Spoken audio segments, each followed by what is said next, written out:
안녕하세요. 반갑습니다. 오늘 강의를 맡은 사랑과 마을 협동조합 신효숙입니다. 네, 저는 부산의 도시재생 마을 만들기 현장에 있고요. 현재는 부산 마을 활동가 네트워크 공동대표로 있고, 다양한 프리랜서로 다양한 교육 사업의 진행을 맡고 있습니다. 네, 제 소개를 간단히 드리겠습니다. 교육공동체 사랑과 마을 협동조합을 운영하고 있고요. 부산시 도시재생 사업 관련해서 여러 교육, 컨설팅, 프리랜서로 활동 중입니다. 부산이 재생사업을 하면서 활동비를 지원하는 마을 활동가를 시스템으로 시작되는 처음부터 활동하였고요. 벌써 10여 년이 지났네요. 오랜 기간 동안의 활동 경험으로 활동가들 조직인 부산 마을활동가 네트워크 공동대표이고, 현재는 연제구 연산 3동 셋들마을사업 현장지원센터 센터장으로 활동하고 있습니다. 오늘 주제가 너무 거창해서 어렵다라고 생각하는데요. 특별히 창의적인 게 있나 싶습니다. 대부분은 어떤 사례를 보고 모방을 하여 자기만의 창작을 만들지 않나 싶네요. 오늘 참석하시는 분들이 지금 하고 계시는 현장에서 더 많은 활동을 하시니 저보다 더 전문가이실 것 같습니다. 해서 여러분이 속한 그룹이 아닌 다른 현장, 제가 속한 마을 만들기, 도시재생 속에서 사업이 들어오면서 의도적으로 만들어지는 마을 단위의 공동체 프로그램 사례를 소개해 드릴까 합니다. 그 속에 다양한 주체들이 있으니 혹시 도움이 되었으면 하고요. 현장이 다를지 혹은 같은 고민을 하고 있을지 어떨까요? 우선 호모 선치엔스의 탄생이란 책을 소개해 드립니다. 우리는 인터넷을 활용하여 세계를 볼 수 있고, 요즘 같은 팬데믹 시대에 어찌 보면 인터넷이 있다는 게 얼마나 다행인지요. 창의적인 미래 교육은 디지털 미디어가 되지 않을까 싶네요. 정부에서도 아마 이런 방향으로 정책들을 곧 쏟아낼 것 같습니다. 궁금하신 자료들은 검색만 하면, 잘하면 다 얻을 수 있다는 걸 말씀드립니다.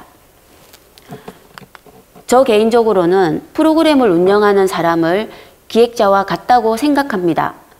기획자의 핵심 역할은 자신이 직접 목표를 향해 뛰는 것에 있기보다 전체 상황을 통솔하고 적절한 사람을 적절한 과업에 배치 및 인파워링하여 최선의 역량이 발휘되도록 촉진하고 배치하는 것에 있다고 합니다. 그러려면 그에 맞는 역량이 있어야겠지요. 현재 지역에는 다양한 프로그램들이 진행되고 있습니다. 예전에는 구마다 있는 평생학습관이 근거리에 있어 편하게 참여하는 곳이었다면, 이제는 동네 단위의 공간들이 많이 생기고 있어서 쉽게 프로그램에 노출되어 있습니다. 평생학습관, 주민자치센터 또는 도시재생으로 발생된 마을문화센터들, 생활예술지원센터, 육아돌봄센터, 건강센터까지 주체별로 많은 공간들이 생기고 있고, 그 속에 프로그램 또한 엄청나게 진행됩니다. 서로 색다르게 진행되는 건가요? 분야는 다르지만 모두 같은 방향을 보고 있다고 생각합니다. 우리는 모든 현장에서 무엇이든 만들어낼 수 있는데요. 단지 누구를 위한 어떤 목적으로 기획하는가에 따라 모든 것을 무에서 유를 창조해내는 게 기획력이라고 말씀드리고 싶습니다.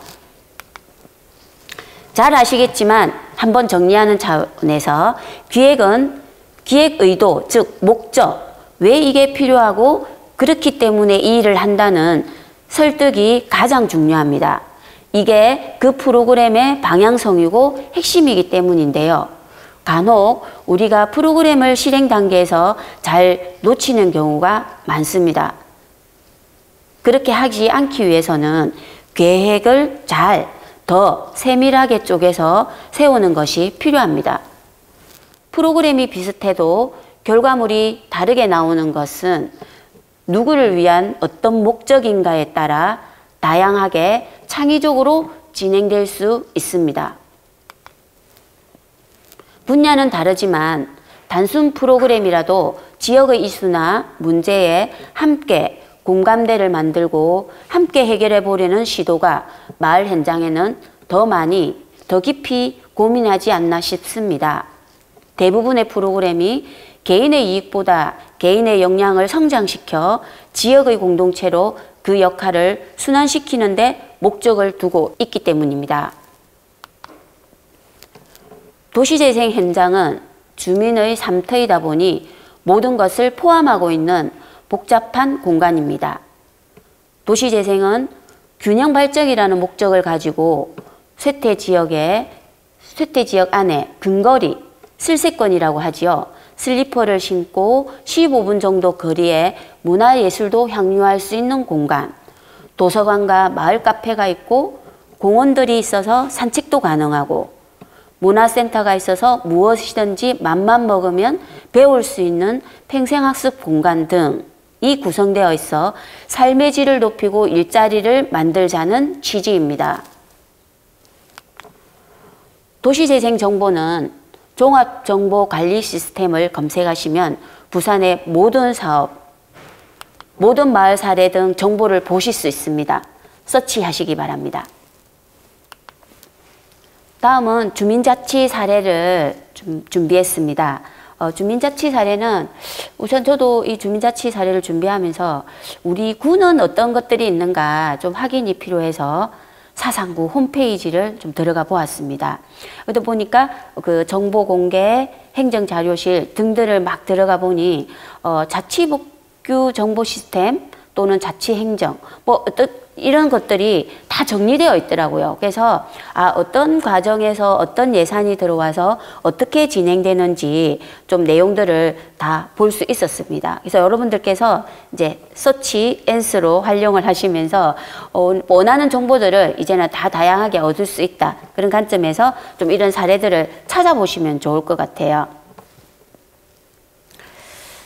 네, 저 이번에는 지금 전국 그 평생학습 박람회도 있지만 전국 주민자치 박람회도 있습니다. 지금 올해로 20회째를 진행하고 있는데 저는 20회째는 아직 자료들이 업로드가 안 되어서 19회 전국 주민자치 박람회 자료를 좀 서치해 봤는데요. 이제 많은 자료들이 좀 올라와 있었습니다. 그리고 제가 준비한 또 한 자료는 18회 전국 주민자치 박람회가 있었는데 이때는 유독 사상구가 많은 우수 사례를 좀 남겼더라고요. 나중에 그 자료도 한번 같이 살펴보겠습니다. 우선 전국 주민자치 박람회는 과거의 주민자치회 프로그램들을 보면은 대부분 프로그램들이 나눠주거나 뭐 일회성 프로그램, 김장 담그기, 그다음에 또 어르신 돌봄, 그냥 사진 찍고 행사를 끝내는 이런 행사들이 많았다면 이번 19회 전국 주민자치 박람회는 아주 엄청난 변화들이 좀 있었다는 걸 좀 알 수 있을 것 같습니다.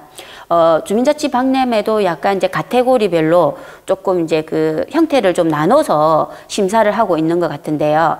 그 뭐 지역 활성화 부분이라든지 아니면 주민조직 네트워크 분야라든지 아니면 학습 공동체 분야라든지 뭐 여러 가지 것들을 조금 이제 나눠서 아니면 조직화 이런 관점에서 이제 심사들이 좀 진행되고 있는 걸 볼 수 있는데요.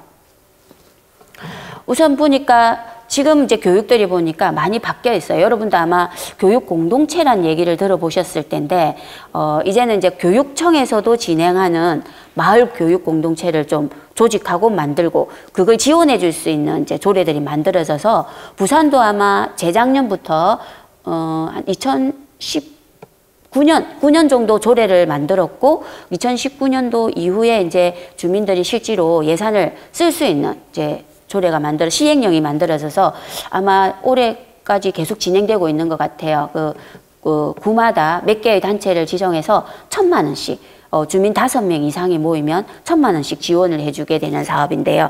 어쨌든 그런 사업도 교육을 주제로 해서 지역과 만나는 사업들을 막 진행하고 있습니다. 주민자치회 프로그램도 이제는 조금 더 지역을 좀 만나는 프로그램들로 좀 기획되고 있는데요.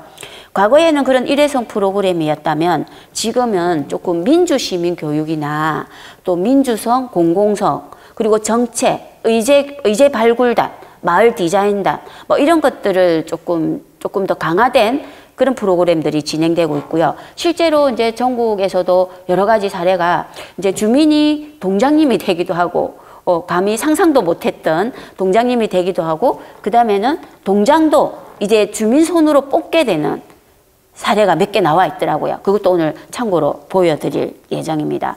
그래서 주민자치 프로그램이 주민자치위원회가 이제 주민자치회로 전환되는 시점에 이제 예산들이 조금 이제 주민자치회 중심으로 많이 좀 들어오게 되죠. 약 1억 가까이 좀 시범 마을들에는 들어오게 되면서 거기에는 이제 간사 운영비, 이전에는 간사 운영비나 사무실을 운영할 수 있는 것들이 없었는데 이제는 주민자치회로 전환하면서 실제로 이제 주민들이 스스로 자치력을 키울 수 있는 어떤 약간의 이제 결정권을 좀 가지게 되었다라는 것을 좀 볼 수 있을 것 같습니다. 그래서 간사 월급도 되고 그다음에 이제 주민자치위원도 과거에는 조금 폐쇄적으로 그냥 하시던 분이 계속 암암리에 저 옆에 사람 이제 넣어서 명단을 만들고 그런 뭐 회의가 진행됐다면 이제는 주민자치회로 전환되면서 공개적으로 이제 주민자치위원들을 모집해야 된다라는 조건이 주어졌고 인원도 과거에는 20명에서 25명 정도였지만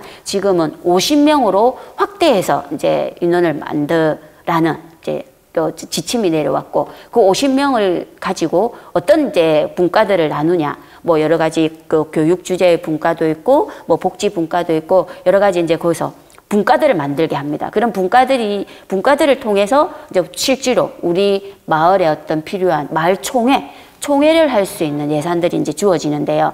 그래서 그런 총회들을 통해서 나온 의제들이 이제는 정책으로 좀 이어지게끔 되고 있다. 그래서 실제로 이제 주민자치 시대가 이제 열리고 있다는 걸 알 수 있습니다. 그게 뭐 서울이나 경기는 이미 앞서 진행되고 있기 때문에 그분들은 주민자치 프로그램조차도 이제는 그런 교육들로 제도나 정책을 만드는 프로그램도 있고요. 그 다음에 지역을 좀 활성화하는 문화, 예술, 콘텐츠를 만드는 것도 있고요. 그리고 청소년을 활용한 교육들도 있고요. 많은 교육들이 좀 있던 것을 알 수 있습니다.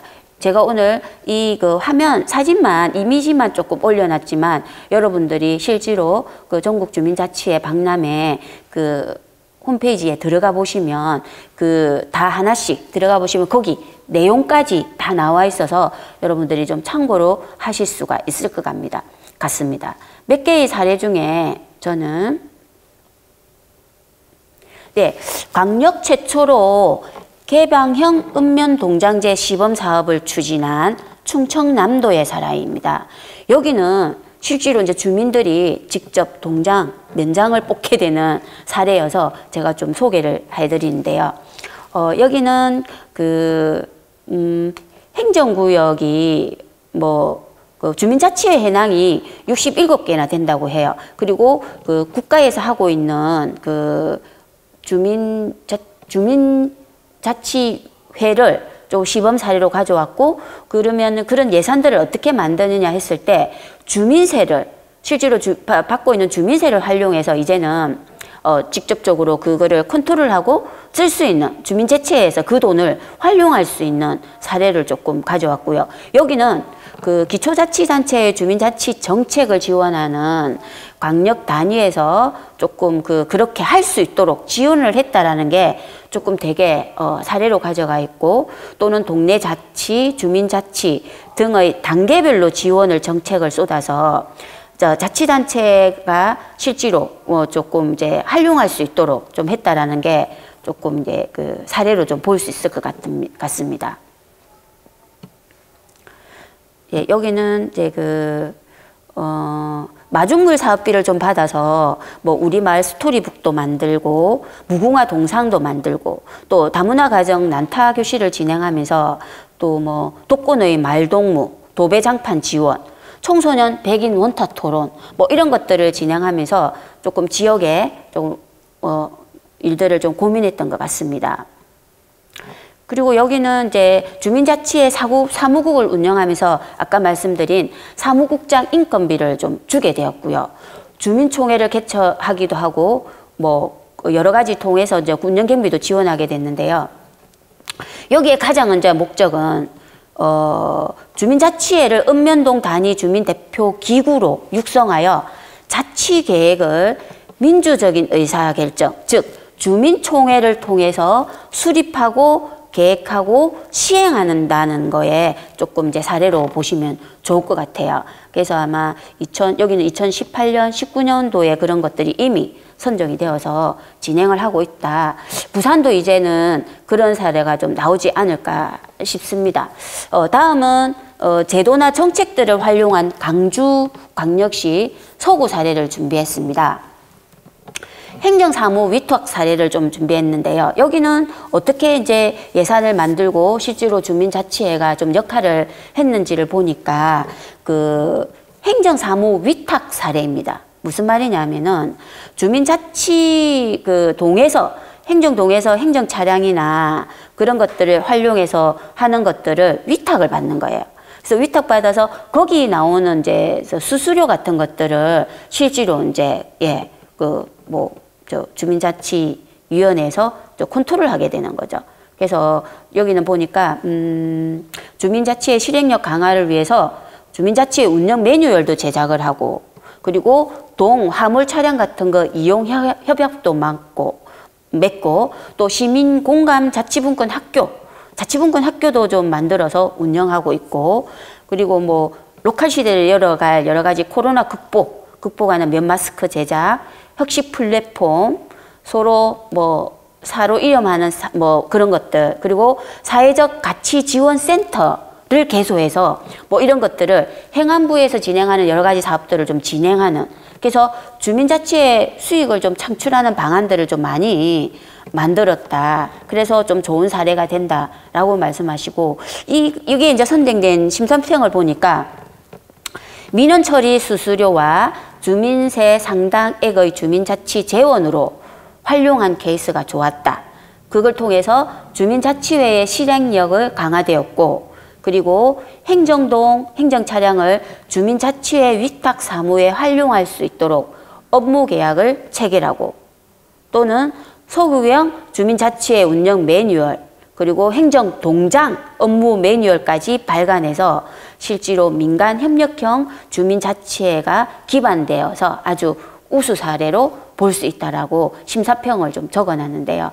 아주 우리도 좀 벤치마킹해야 되는 놀라운 사례인 것 같습니다. 네, 다음은 주민이 직접 이끌어가는 지속가능한 자치마을이라고 해서 서울특별시 금천구 시험 3동 사례를 준비했습니다. 이 마을은 특이하게 사회적 협동조합을 주민자치회에서 설립을 했는데요. 이런 게 가능할까 좀 놀랍습니다. 사실 그 대부분 주민자치회에서 활동하는 것들은 이런 조직을 만들지는 않죠. 조직을 만들지 않고 대충 어떤 단체들끼리 할 수 있는 것들을 만드는데, 이런 사회적 협동조합을 만들므로 해서 아마 지역의 아주 구심점 역할을 확실하게 할 수 있을 것 같습니다. 여기는 보니까 함께 가꾸는 살기 좋은 마을이라는 비전으로 장밋길 관리 및 마을 정원 사업 조성, 마을 관리소, 또 이런 것들 유아, 교육, 문화 사업들을 통해서 주민이 바라는 살기 좋은 마을의 비전을 실천해 갔다고 하는데요. 또는 주민자치 실현을 통해서 시흥 3동 한마음 마을 기금이라는 것들을 조금 만들어서 실제로 하고 싶은 사업을 우리 돈으로 지속 가능하게 할 수 있는 좀 기틀을 만들고 있지 않나 싶습니다. 그리고 동네방네 마을 이음센터라고 만들어서 행정사무를 위탁받아서 진행을 하고 있는 것 같아요. 주민 기피시설 이전을 둘러싼 마을의 갈등을 극복하고 건립한 주민 이용 시설을 주민 스스로 위탁 운영하여 자치 역량을 키워간다, 이렇게 되어 있습니다. 그리고 사회적 협동조합을 설립하여 지속 가능한 자치 기반을 마련하는데요. 마을의 주요 거점인 주민센터나 자치센터 또는 동네방네 마을 이음센터, 방미사랑 마을회관들을 연결하면서 사회적 협동조합을 설립합니다. 이를 통해서 지역 자원을 조금 더 효율적이로 또 협력적인 배분 및 활용, 협동을 통한 주민자치 편입 및 복지 증진, 자치 활동의 근간이 되는 주민 공동 자본 자산을 조성하여 지속 가능한 자치 실현의 기반을 만들었다라는 얘기들을 좀 들을 수 있습니다. 아, 이건 이제 우리가 한번 벤치마킹을 해서 사례를 직접 가서 들어보면 좋겠다는 생각이 드는데요. 그 마을 관리소 운영과 마을 공동체 주민 모임 등 그런 것들을 그 마을과 자치 관계망을 통해서 상시적으로 좀 소통하는 것들이 좀 잘 돼 있다. 그리고 그 도농 교류, 농산물 판매 그런 것들로 마을 기금을 만들고 있다. 그래서 제가 안정적인 자치 활동으로 주민 역량을 키우고 있다라고 이제 활동 사례들이 좀 나와 있습니다. 또 좀 더 자세한 내용은 아마 그 홈페이지에 들어가시면 서치하시면 나올 수 있는 것 같아요. 네. 다음은 주민 자치 영역. 요즘 화두가 되고 있는 온 마을이 학교다라는 교육 쪽에 이제 관련된 공동체인데요. 여기는 전라남도 해남군에 있는 북평면 자치야 학교 가자라는 슬로건으로 진행된 우수 사례입니다. 여기 심사평을 보니까 민과 관과 학이 그 어렵다는 민과 관과 학이 협의로 마을 자치 체계를 구성하고 마을 교육 공동체를 위한 운영 협의회를 운영하고 정기적인 교육 및 학습으로 I love you 부평 프로젝트를 추진하면서 마을 교육 전반적인 활동들을 좀 연계시켰다. 그리고 용줄 달리기라는 문화유산을 활용해서 지역 축제, 마을 교육, 역사 탐방 등 공동체 활동이 아주 활발하게 이루어지고 있다. 이 과정에서 지역의 인적, 물적 자원 연계 또 활용이 잘 되고 있다라고 심사평을 좀 말씀하셨는데요. 그리고 북평면에 있는 2030 장기 발전 계획을 수립을 위해서 주민과 행정, 시민단체, 또 지역사회 전문가 등이 참여하는 추진위원회를 구성하였고 10회차까지 주민자치학교 의제 발굴, 포럼 및 주민총회를 공론화시키는 주민실천단을 구성하고 주민 참여 과정의 설계가 아주 체계적으로 이루어진 사례로 조금 저희가 소개를 좀 드립니다. 네. 여기도 행정안전부 시범형 주민자치회로 좀 선정되어서 거기에 이제 마중물 예산들이 좀 있습니다. 그런 예산들을 통해서 학습 공동체 질경이라는 그 팀을 만들고 그런 팀이 구심적 역할을 하게 된 것 같은데요. 어쨌든 좀 온 마을이 학교다라는 아이들과 동네 한 바퀴를 통해서 그 온 마을이 학교다라는 그 슬로건에 맞춰서 아이들과 어르신들 그런 것들을 여러 가지 활동들을 한 사례로 보시면 될 것 같습니다. 네. 다음은 전국 주민자치 박람회 사상구 이야기를 사례로 들려드리겠습니다. 2018년 전국 주민자치 박람회에서 이례적으로 부산팀이 많이 우수 사례로 선정되었더군요. 해서 그 자료도 함께 제공해 드립니다. 참고하시면 좋겠습니다. 자료를 보시면 주민자치 프로그램들 방향이 변하고 있는 것을 볼 수 있는데요. 이전에는 단순하게 복지 관련 무료 나눔이나 일회성 청소, 김치 담그고 사진 찍는 행사성이 많았다면 지금은 민주주의 교육, 시민교육, 정책 제안, 의제 발굴, 마을 교육, 마을 공동체, 청소년 자치, 마을 계획단, 마을 디자인단, 주민자치회와 지방분권 등 주민자치회 전환교육 등으로 변화하고 있음을 알 수 있습니다. 동단이 바뀌는 가장 중심에 주민자치회를 구심으로 마을총회, 간사운영, 사무실 등 갖춰지게 되고 네트워크를 활발하게 할 것 같습니다. 어느 동은 주민이 동장이 되고 주민이 직접 동장을 뽑는 사례까지 나오고 있습니다. 이제 교육 프로그램이 이걸 준비할 수 있는 방향으로 기획되어야겠지요. 이런 시도들이 도시재생 마을공동체 프로그램으로 진행되어 있었고 그 현장으로 소개를 하겠습니다. 우선 사상을 좀 소개하겠습니다. 사상구는 부산에서도 어느 구 못지않게 행정이나 주민들이 열정적입니다. 알고 계시겠지만 마을 만들기 사업에서 뉴딜로 전환되고 있는데요. 그 중심에는 성경험이 있는 마을들이 중복되어 사업들을 진행하고 있습니다. 사상은 현재는 도시재생 뉴딜 사업은 모라동에 있는 모래내 마을과 그리고 사상구 사상역 뒤편에 있는 철길 마을이죠. 괴내 마을에 지금 뉴딜 사업이 두 곳이 선정되었고요. 그 외에는 여러 가지 사업들이 진행되었습니다. 특히 사상은 행복마을 만들기로 총 10개의 공간이 생겼는데요. 부산은 아주 재생사업으로 대표 주자가 물론 삼복도로 르네상스 사업도 있지만 부산시 마을 만들기형 행복마을 만들기가 있습니다. 행복마을 만들기는 기획재정부 사업인데요. 기획재정부에서 어떤 돈으로 이 공모사업을 하였느냐? 그거는 우리가 알고 있는 복근기금 아시죠? 복근을 사면 거기에 이제 수수료가 붙고 그런 기금들을 모아서 기획재정부는 그 예산을 받아서 전국에 공모사업을 진행하게 됩니다. 부산은 그 공모사업에 뛰어들었는데요. 그래서 2010년부터 2020년까지 지원 사업을 받게 됩니다. 10년 동안 많은 사업들이 진행되었고 해마다 많게는 12개 마을, 작게는 2개 마을씩 해마다 구마다 마을들을 선정해서 3년에서 많게는 7년까지 지원을 하게 됩니다. 그래서 부산은 도시재생 여러 가지 사업들을 진행했는데 삼복도로 르네상스 사업 아시죠?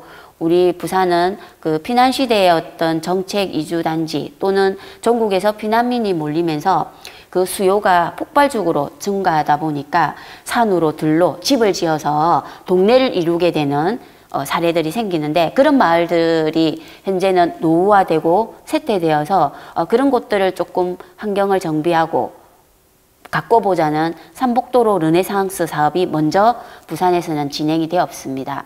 이 사업은 공간을 먼저 지어주는 사업이었는데요.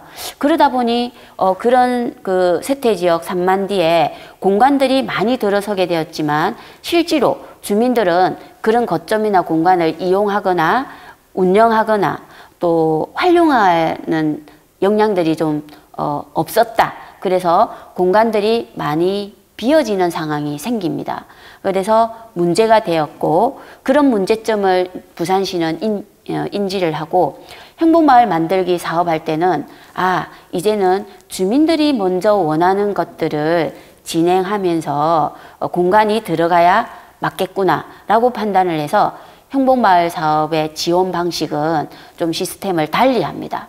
1년 정도는 주민들을 조직화하고 주민들을 모아서 주민들을 교육하고 그래서 주민들이 원하는 프로그램이나 또는 공간들이 있으면 2년 뒤에는 거점을 지어주게 되고 거기에 마을 카페를 하고 싶다고 하면 마을 카페를 지어주기도 하고 또 뭐 마을 전방을 하고 싶다 하면 마을 전방도 지어주고 또는 뭐 게스트하우스를 하고 싶다 게스트하우스도 지어주고 그렇게 여러 가지 뭐 마을 식당까지 여러 가지 주민들이 원하는 어떤 그 공간들을 좀 만들어내기 시작합니다. 그래서 부산은 행복마을 만들기라는 이 사업으로 아주 전국적으로 우수 사례를 남기게 되고 국토부에서도 좀 상을 받게 되는 상황이 생깁니다. 어쨌든 그렇게 발생되는 부산시의 행복마을 만들로 만들어진 공동체는 총 80개 정도가 되고요. 그 중에 사상구는 10개 마을 정도가 행복마을 만들로 선정되어 있습니다. 사상구에서는 가장 먼저 덕포동 한내마을이 선정이 되었는데요. 덕포시장과 그 덕포시장 안에 있는 주택가 2개를 부지를 매입해서 거기다가 마을 카페를 짓고 한쪽으로는 마당에 있는 그리고 팽생학습 공간 프로그램을 운영할 수 있는 공간을 짓게 됩니다. 아마 대한민국 아름다운 건축상을 받기도 했던 걸로 기억나는데 정확한 명칭은 기억이 나지 않습니다.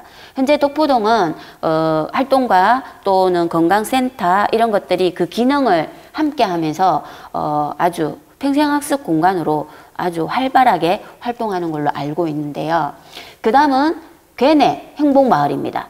괴내 마을은 지금 사상역이 있는 뒤에 철길, 좀 오지마을이라고 볼 수 있습니다. 거기는 이제 공간이 좀 지어졌는데 공간 활용을 잘한 사례로 조금 선진지, 전국에서도 좀 오는 사례로 좀 정해진 곳인데요. 이곳은 공간 활용을 어떻게 했냐면은 보통 공간을 지으면은 주민들께서 그 공간을 크다 보니까 운영하기가 쉽지 않은데 여기는 공간을 좀 쪼개서 운영을 하게 됩니다.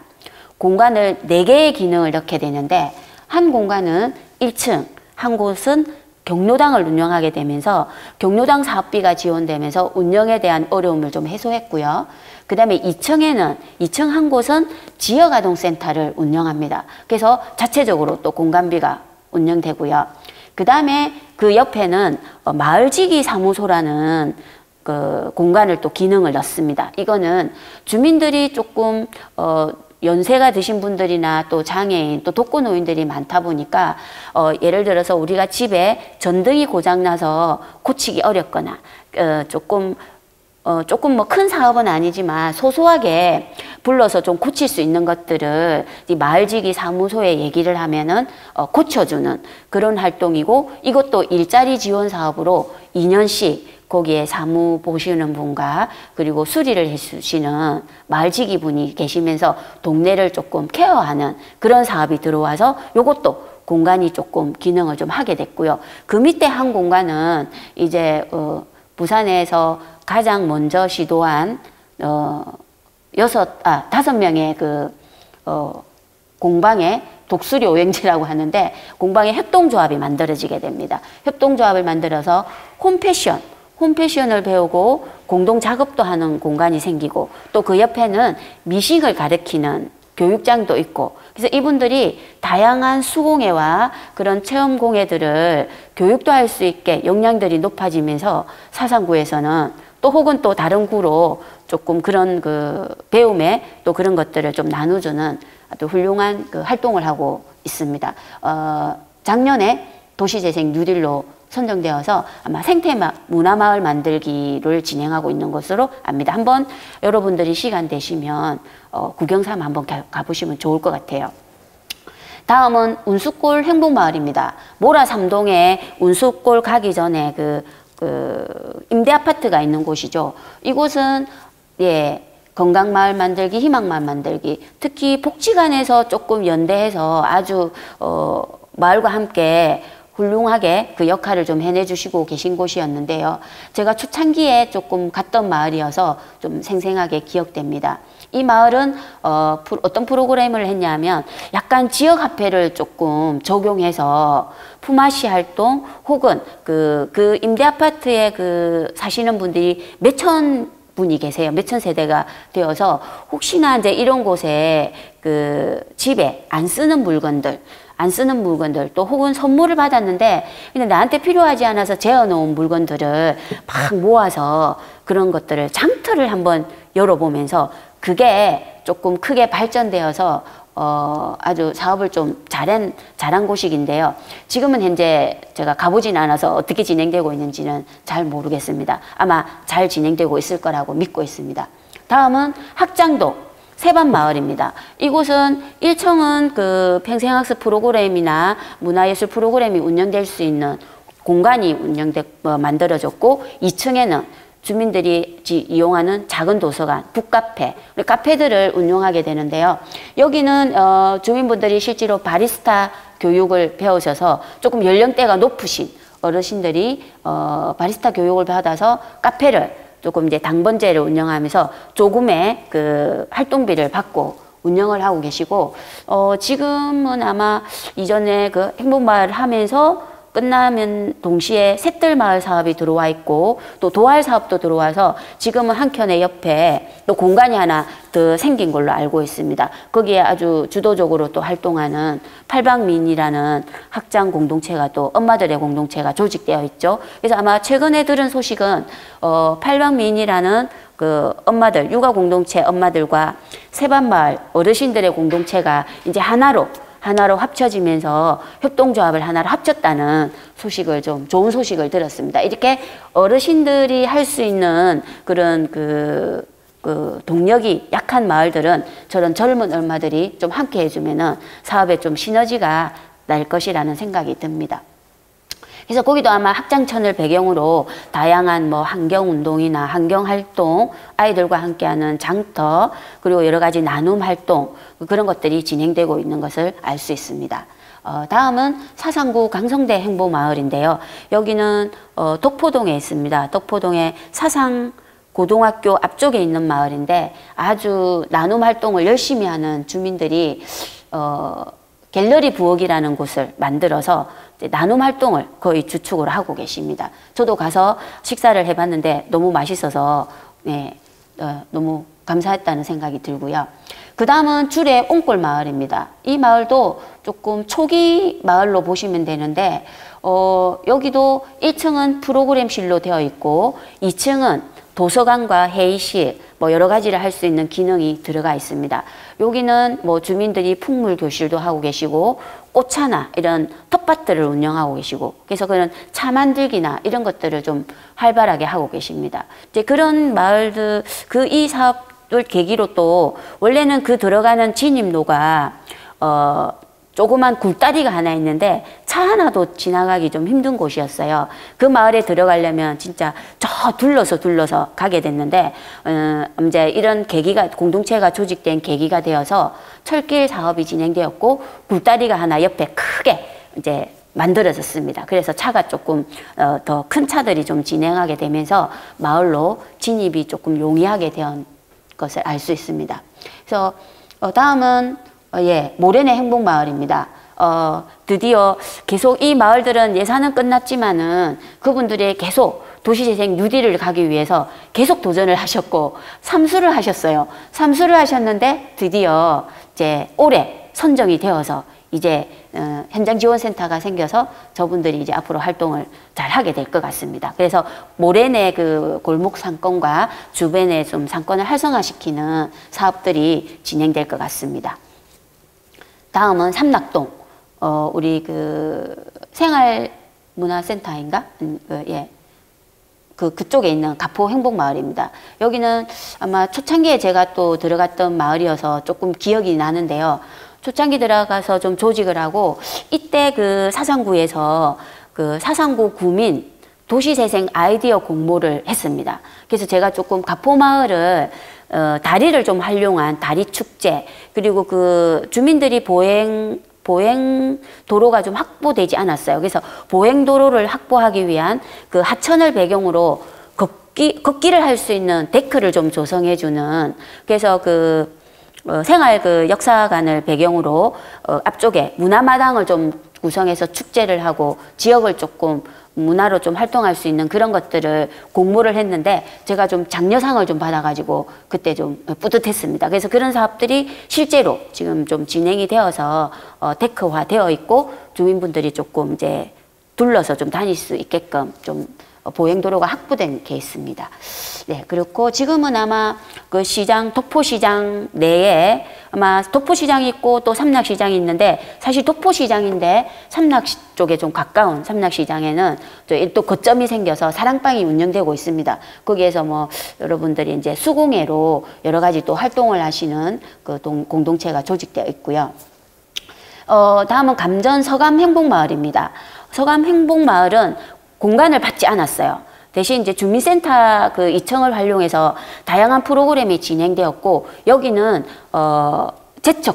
제척국이라는 소재로 마을 벽화도 그리고 마을 스토리북을 만들어서 그 스토리북을 동화, 극화, 인형극을 만들어서 관내에 있는 유치원 또 학교 이런 데 공연을 다니게 되는 사례입니다. 그래서 이 마을도 제가 초창기에 들어가서 하게 되었는데 주민들은 공간을 운영하게 되는 것들에 대해서 아주 고민이 많았고 그래서 공간을 짓지 않고 우리는 지역에 있는 그냥 유휴 공간을 이용하자라고 해서 공간들을 많이 조금 지역에 있는 남은 공간들을 많이 활용했던 것 같습니다.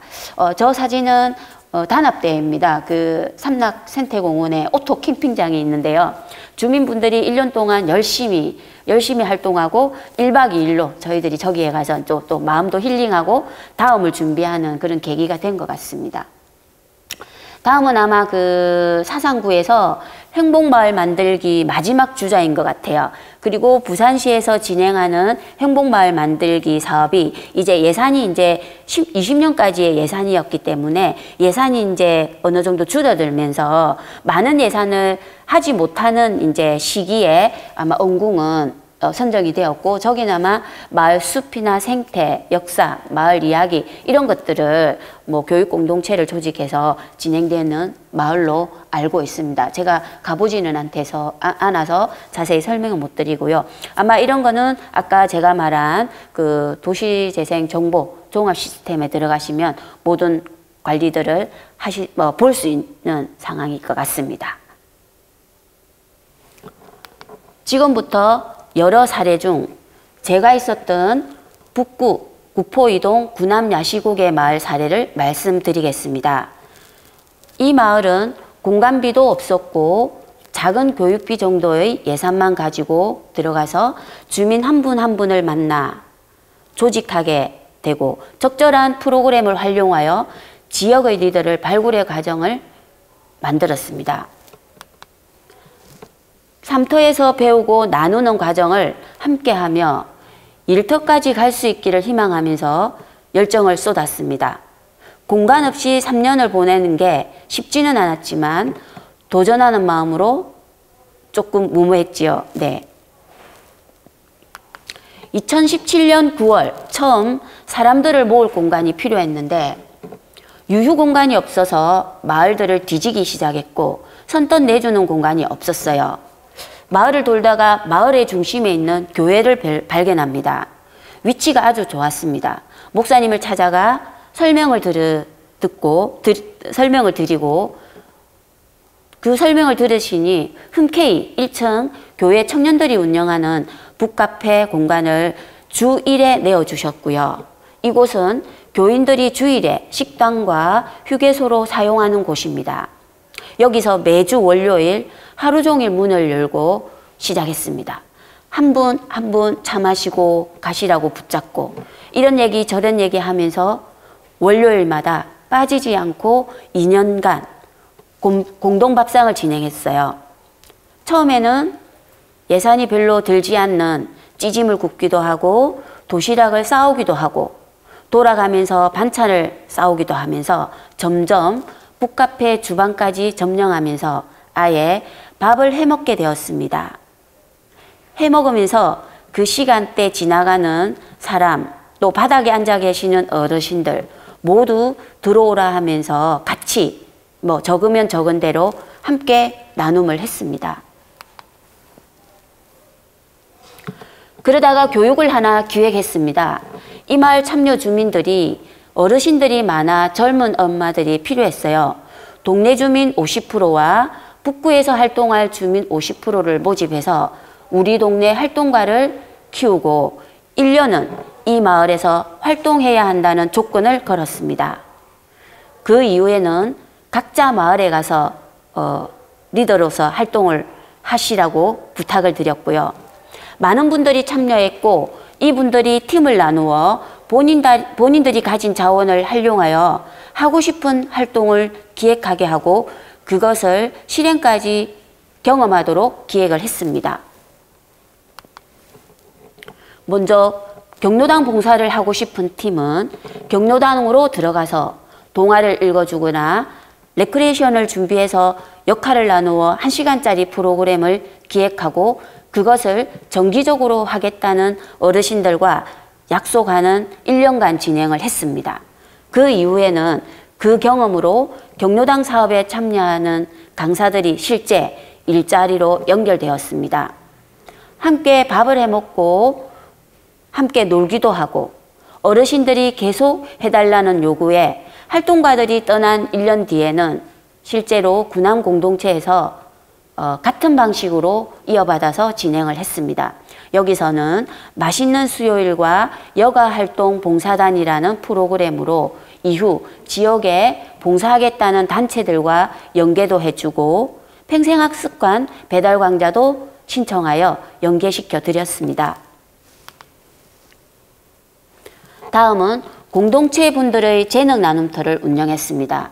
한 가지 정도의 재능들은 누구나 있어서 그것을 활용하여 매주 1회 재능 나눔터를 하면서 만들어진 것은 주민들과 나눌 수 있게 재료비는 지원하고 기술은 배우되 결과물은 마을 주민들에게 가도록 진행했습니다. 늘 성취감을 주기 위해서 작은 목표량을 주고 카네이션 뜨개질 도전은 100개로 하고 시간 될 때마다 참여해서 진행했는데요. 처음 한두 개는 시간이 많이 걸려 어려워하다가 점점 익숙해지기 시작하고 속도가 붙기 시작했고 목표를 달성했을 때는 다들 다음 도전을 기다리게 되었지요. 이렇듯 주민들이 자신도 모르게 익숙해지는 경험을 할 수 있도록 기획하는 것도 중요합니다. 다음 배우고 싶은 것에 대한 욕구가 생겼는데요.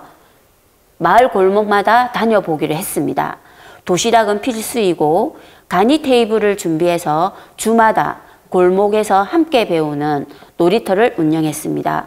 배우고 싶은 것은 교실 안에서 하는 것이 아니라 다양한 주민들과 만나고 알게 하기 위해서 마을이 내려온 사업이 폐쇄적이고 또 그들만의 리그가 안 되도록 오픈하는 활동들을 기획했습니다. 물론 이 과정에서도 다양한 실무 경험을 하고 익숙해지는 과정이 되었겠지요. 그런 경험들을 하면서 마을의 문제에도 접근하게 됩니다. 함께 경험한다는 것은 관계를 만들고 결속시키고 서로에 대한 신뢰를 쌓게 하고 개인의 욕구에서 지역의 욕구로 전환하게 되는 계기가 되기도 합니다. 이것 또한 자신도 모르게 익숙해지는 활동이 됩니다. 욕구가 있는 모든 프로그램들은 기술은 배우되 결과물은 마을 주민께 들어가도록 기획했습니다. 또한 지원받은 예산의 프로그램들은 재료비까지 다 무료로 하는데 제가 가는 마을들은 모두 프로그램의 참가비를 다 내어 처음부터 책임성을 가지도록 유도했습니다. 참가비는 공동체 경비로 차곡차곡 모아갔지요. 나중에 자신들에게 그런 돈이 모아진 것에 신기해하기도 했습니다. 늘 길에 앉아 계신 어르신들을 위해 목공 프로그램을 진행하면서 벤치를 만들어 드리고 필요한 곳에 평상을 놓아 드리고 고동이 불편한 어르신들이 일어설 때 버팀목으로 쓰시도록 1인 소반 50개를 제작해서 나눠드리기도 했습니다. 착한 목수교실이었습니다. 이렇듯 하고 싶다고 그냥 진행한 프로그램이 아니라 누구를 위한 어떤 목적으로 할 것인가를 먼저 고민하게 하고 그것을 진행하도록 기획했습니다. 마을 학교 운영을 위해 다양한 프로그램을 기획했습니다.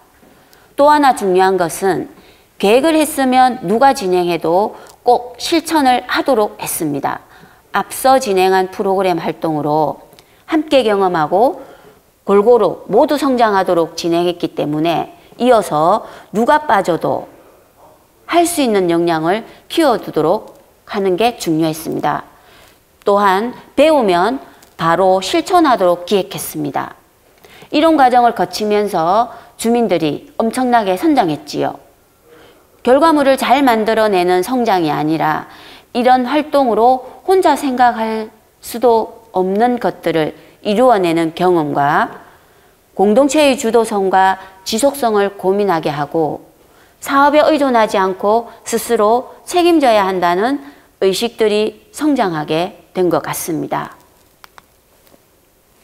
여기까지는 내면을 성장시키는 기획이었다면 이제부터는 마을의 의도적인 역량도 발굴해가는 외적인 역량도 발굴해가는 과정입니다.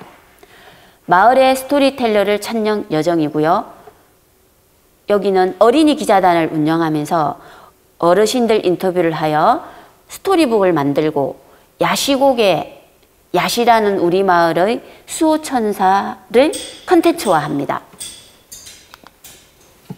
야시가 귀신인지 여우인지 사람인지 야시에 대한 선한 사람들의 이미지 메이킹하고 야시 마당극, 야시 장터 등 진행하면서 무서운 여우가 또는 야시가 주민들에게 친숙해지도록 기획했습니다. 야시 상품들도 만들어내고 동네를 넘어서 지역 활동을 시작합니다. 처음 인연은 외부 활동이나 공모사업 등 구청에서 원하는 사업을 하지 않았습니다. 정중하게 거절을 했고요. 공동체가 내민적인 성장을 할 때까지 기다려 달라고 했습니다. 우선 마을에 집중하고 자연스럽게 그런 경험들이 단계를 받는 것이 중요하다고 판단했습니다. 행정은 다른 마을에 비해 원하는 것도 없고 마을이 열심히 하니 자랑도 하고 싶고 성과도 내고 싶고 공모를 하여 더 지원하고 싶은 마음이 컸습니다. 이런 걸 조심해야 됩니다. 어려워서 안 하는 게 아니고 그건 시간이 지나고 주민의 역량이 올라가면 자동적으로 가능한 일이기 때문입니다.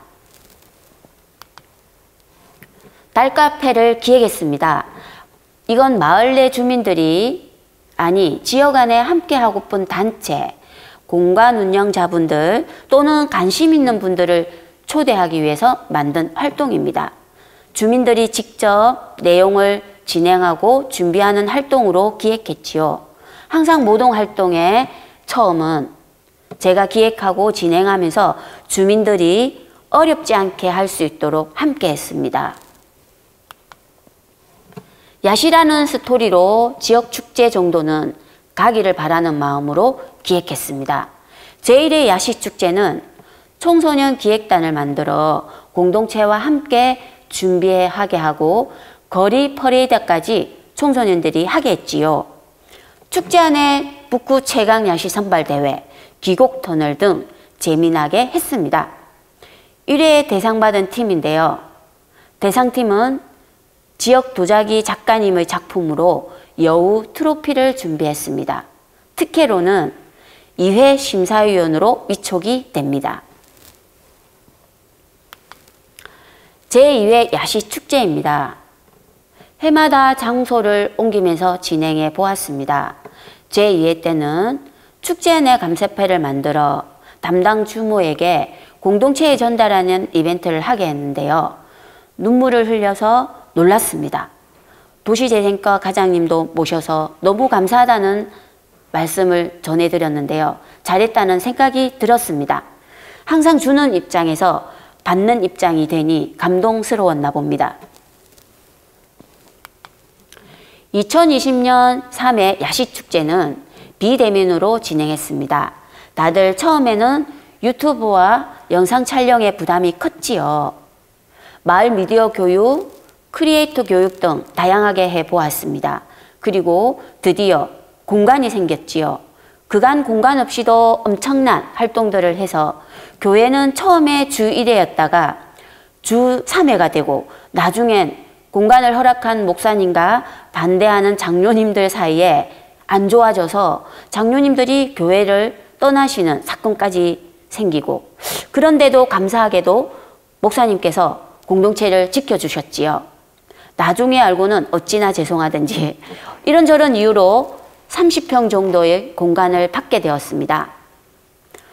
공영주차장 부지 절반을 야시 행복센터를 준공했는데 잘 해보려고 하는데 코로나로 인해 아직 개관식도 못했어요. 하지만 공간을 비워둘 수 없어서 꾸준히 살살 해오던 모든 활동을 그대로 이어갔습니다. 다행히 무탈했지요. 올해 드디어 4회 야시축제가 열립니다. 또 잼나게 준비하고 있습니다.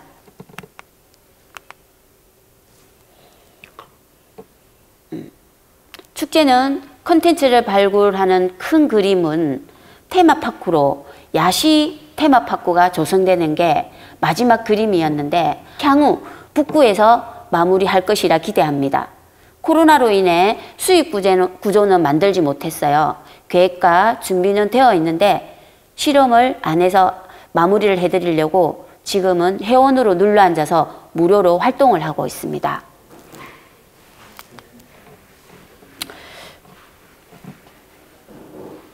군안 마을 사례로 프로그램을 기획하는데 도움이 되셨는지 모르겠어요. 제가 자료를 준비하면서 보니 안 해본 프로그램이 없더군요. 중요한 것은 매년 하던 것을 놓치지 않고 지속적으로 하면서 새로운 것들도 해나게 되었는데요. 돌아보면 그게 어떻게 가능했을까? 질문의 답은 하고 싶은 것이 필요한 것이 되도록 한 것이었습니다. 개인의 욕구와 성장을 넘어 마을의 욕구를 인식하게 하고 그것을 해나갈 수 있는 경험들이 마을의 선순환 되도록 하게 만들어 가야 된다고 믿고 있습니다. 네, 지금까지 도시재생 현장의 많은 사례들을 좀 들려드렸고요. 도움이 되셨는지 잘 모르겠습니다. 어쨌든 새로운 창의적인 프로그램이 새로운 것이 마냥 좋은가? 저는 그렇지 않다라는 거에 조금 답을 주고 싶은데요. 새로운 것보다는 새롭게 보이는 것이 더 아름다운 기획이 되지 않을까 싶고요. 현장에서 열심히 하시는 여러분들을 또 현장에서 또 뵙기를 바라고 또 더 좋은 얘기로 다음에 또 배울 수 있으면 좋겠습니다. 그동안 신효숙이었습니다. 감사합니다.